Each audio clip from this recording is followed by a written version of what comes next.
Now to Milwaukee, where the newly chosen vice presidential nominee for the Republicans, Vance, will take to the stage in a primetime speech.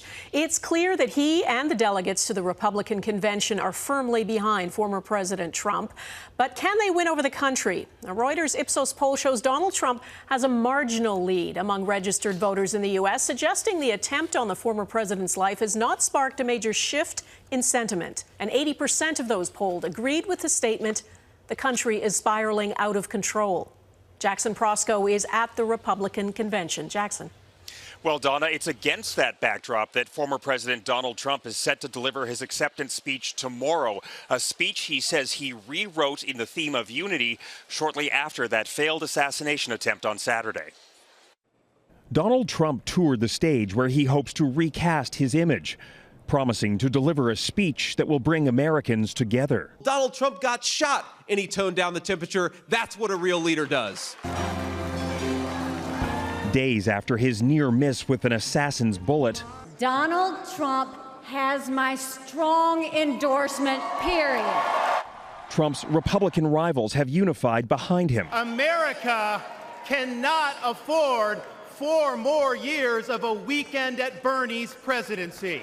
But there's little sign of the party moving to expand its reach to undecided voters.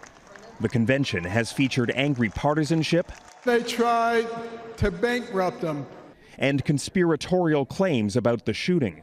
And then last weekend they tried to kill him. And there he is over there, alive and well. I'm Jackson Proskow with Global News. We asked Republicans whether anything has really changed. Has there been a tone shift here? Well, first off, I think that's what the American public would like. They'd like us to come together and focus on the problems of the country and solve them. Glad it's going smoothly and the message of unity has been strong. If the party is eyeing a long-term pivot and a lowering of the political temperature, that message will have to come from the top. And Trump will have to find the strength to stick with it for the next 110 days. If he starts saying things in his rallies that are what he was saying before Saturday, I think then the goodwill will gradually wash away. After all, November is a really long time from now. In this moment, he's riding a high in the polls, better positioned than ever to return to the White House, especially if Americans believe he is now a changed man. Jackson, another Democrat is calling on President Biden to pass the torch and not run against Trump in November. This time it's Adam Schiff, a congressman from California. What is he saying? Donna, Adam Schiff is the highest-ranking Democrat to now call on Biden to step aside and is essentially saying that the risks to democracy are too great for him to remain in the race. It comes as 2/3 of Democrats also agree that it's time for Biden to step aside.